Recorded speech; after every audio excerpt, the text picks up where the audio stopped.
ओम नमो भगवते वासुदेवाय नमः। जय श्री कृष्ण। सावन पुत्रदा एकादशी की आप सभी को हार्दिक शुभकामनाएं।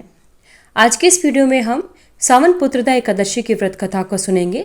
साथ ही पुत्रदा एकादशी का शुभ मुहूर्त क्या है एवं पुत्रदा एकादशी के व्रत का पारण कब और किस प्रकार किया जाएगा। आइए भक्तजनों, शुरू करते हैं सावन की पुत्रदा एकादशी की व्रत कथा। श्री युधिष्ठिर कहने लगे कि हे भगवान, मैंने श्रावण माह के कृष्ण पक्ष की कामिका एकादशी का सविस्तार वर्णन सुना। अब आप मुझे श्रावण माह के शुक्ल पक्ष की एकादशी का क्या नाम है और व्रत करने की विधि तथा इसका महत्व में कृपा करके कहिए। मधुसूदन कहने लगा कि इस एकादशी का नाम पुत्रदा एकादशी है। इस एकादशी को पवित्रा एकादशी के नाम से भी जाना जाता है। पुत्रदा एकादशी व्रत करने वाले व्यक्ति को पूजा के बाद श्रावण पुत्रदा एकादशी व्रत की कथा को अवश्य सुनना चाहिए। ऐसा करने से व्रत पूर्ण होता है और सभी मनोकामनाएं पूरी होती हैं। अब आप शांतिपूर्वक इसकी कथा सुनिए। इसके सुनने मात्र से ही वाजपेयी यज्ञ के समान फल की प्राप्ति होती है। द्वापर युग के आरंभ में महिष्मती नाम की एक नगरी थी, जिसमें महिजीत नाम का राजा राज्य किया करता था। लेकिन पुत्रहीन होने के कारण राजा को राज्य का सुखदायक नहीं लगता था। उसका मानना था कि जिसके संतान न हो उसके लिए यह लोक और परलोक दोनों दुखदायक है। पुत्र सुख की प्राप्ति के लिए राजा ने अनेक उपाय किए, परंतु राजा को पुत्र की प्राप्ति नहीं हुई। वृद्धावस्था आती देखकर राजा ने प्रजा के प्रतिनिधियों को बुलाया और कहा, हे प्रजाजनों, मेरे खजाने में अन्याय से उपार्जन किया हुआ धन नहीं है।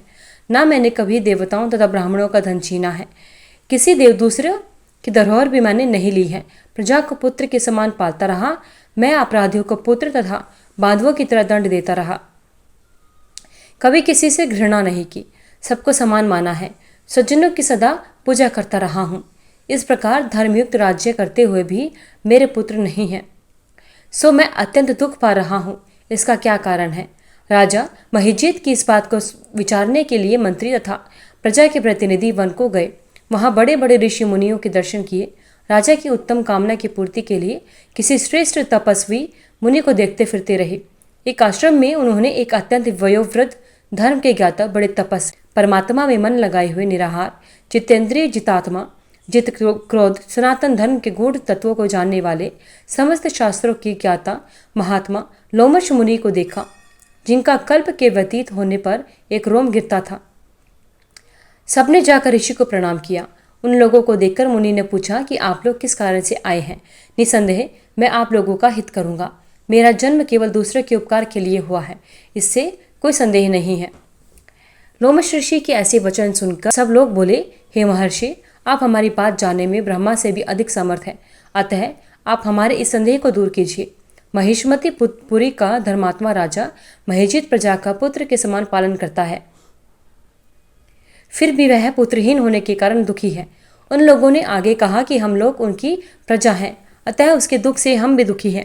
आपके दर्शन से हमें पूर्ण विश्वास है कि हमारा यह संकट अवश्य दूर हो जाएगा, क्योंकि महान पुरुषों के दर्शन मात्र से अनेक कष्ट दूर हो जाते हैं। अब आप कृपा करके राजा के पुत्र होने का उपाय बतलाइए। यह बात सुनकर ऋषि ने थोड़ी देर के लिए नेत्र बंद किए और राजा के पूर्व जन्म का वृतांत जानकर कहने लगे कि यह राजा पूर्व जन्म में एक निर्धन वैश्य था। निर्धन होने के कारण इसने कई बुरे कर्म किए। यह एक गांव से दूसरे गांव व्यापार करने जाया करता था। एक समय ज्येष्ठ माह के शुक्ल पक्ष की द्वादशी तिथि के मध्याह्न के समय वह 2 दिन से भूखा प्यासा था। एक जलाशय पर जल पीने के लिए गया। उसी समय एक तत्काल ब्याही हुई प्यासी गौ जल पी रही थी। राजा ने उस प्यासी गाय को जल पीते हुए हटा दिया और स्वयं जल पीने लगा, इसलिए राजा को यह दुख सहना पड़ा। एकादशी के दिन भूखा रहने से वह राजा हुआ और प्यासी गौ को जल पीते हुए हटाने से पुत्र वियोग का दुख सहना पड़ा। ऐसा सुनकर सब लोग कहने लगे कि हे ऋषि, शास्त्रों में पापों का प्रायश्चित भी लिखा है, अतः जिस प्रकार राजा का यह पाप नष्ट हो जाए, आप ऐसा उपाय बताइए। लोमश मुनि कहने लगे कि श्रावण शुक्ल पक्ष की एकादशी को, जिसे पुत्रदा एकादशी भी कहा जाता है, तुम सब लोग व्रत करो और रात्रि को जागरण करो, तो इससे राजा का यह पूर्व जन्म का पाप अवश्य नष्ट हो जाएगा। साथ ही राजा को पुत्र की प्राप्ति अवश्य होगी। लोमश ऋषि के ऐसे वचन सुनकर मंत्रियों सहित सारी प्रजा नगर को वापस लौट आई और जब श्रावण शुक्ल एकादशी आई तो ऋषि की आज्ञा के अनुसार सबने पुत्रदा एकादशी का व्रत और जागरण किया। इसके पश्चात द्वादशी के दिन इसके पुण्य का फल राजा को दे दिया। उस पुण्य के प्रभाव से रानी ने गर्भ धारण किया और प्रसव काल समाप्त होने पर उसके एक बड़ा तेजस्वी पुत्र उत्पन्न हुआ। इसलिए हे राजन, इस श्रावण शुक्ल एकादशी का नाम पुत्रदा पड़ा। अतः संतान सुख की इच्छा हासिल करने वाले इस व्रत को अवश्य करें। इसके महात्म्य को सुनने मात्र से मनुष्य सब पापों से मुक्त हो जाता है और इस लोक में संतान सुख भोग कर परलोक में स्वर्ग को प्राप्त करता है। जय श्री हरि। बोलिए भगवान विष्णु की जय, माता लक्ष्मी की जय। तो इस प्रकार भक्तजनों, श्रावण माह की पुत्रदा एकादशी की व्रत कथा संपूर्ण होती है। भगवान श्री हरि विष्णु और माता लक्ष्मी की आप सभी पर सदैव कृपा बनी रहे। सावन माह के शुक्ल पक्ष में आने वाली एकादशी को सावन पुत्रदा एकादशी के नाम से जाना जाता है। हिंदू पंचांग के अनुसार एकादशी तिथि 4 अगस्त को सुबह 11:41 पर शुरू होगी और वहीं 5 अगस्त को दोपहर 1:12 पर एकादशी का समापन हो जाएगा। उदय तिथि के अनुसार सावन पुत्रदा एकादशी 5 अगस्त 2025 को यानी मंगलवार को रखी जाएगी। सावन पुत्रदा एकादशी पर आखिरी मंगला गौरी व्रत भी रखा जाएगा। सावन पुत्रदा एकादशी पर बन रहे पूजन से के शुभ मुहूर्त ब्रह्म मुहूर्त सुबह 4:20 से लेकर सुबह 5:02 पर रहेगा। अभिजीत मुहूर्त दोपहर 12 बजे से 12:54 तक रहेगा। विजय मुहूर्त दोपहर 2:41 से 3:35 तक रहेगा। सावन पुत्रदा एकादशी व्रत का पारण 6 अगस्त को किया जाएगा। इस दिन व्रत का पारण का शुभ मुहूर्त सुबह 5:45 से लेकर सुबह 8:26 तक रहेगा। एकादशी का उद्यापन करना भी आवश्यक होता है। एकादशी उद्यापन देवताओं के प्रबोध समय में ही किया जाता है, विशेषकर मार्गशीर्ष के महीने में तथा माघ माह में या भिन्न तिथि यानी माघ शुक्ल पक्ष की एकादशी के दिन ही इस व्रत का उद्यापन करना चाहिए। चतुर्मास में एकादशी व्रत का उद्यापन नहीं करना चाहिए।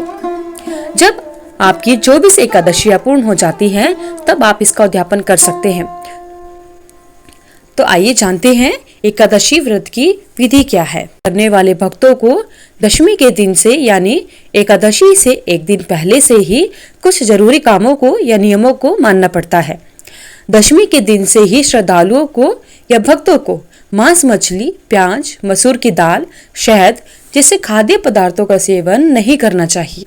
दशमी और एकादशी दोनों दिन लोगों को भोग विलास से दूर रहना चाहिए, ब्रह्मचार्य का पालन करना चाहिए। आइए अब जानते हैं एकादशी की पूजा विधि। एकादशी के दिन सुबह जल्दी उठकर स्नान करने के बाद में साफ स्वच्छ वस्त्र धारण करने चाहिए। उसके बाद व्रत करने का संकल्प लेना चाहिए। घर के मंदिर में दीप प्रज्वलित करें। भगवान विष्णु का गंगा जल से अभिषेक करें।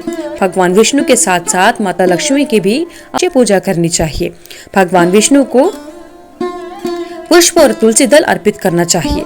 अगर संभव हो तो इस दिन व्रत भी अवश्य रखें। भगवान की आरती करें। भगवान श्री हरि विष्णु को भोग लगाएं।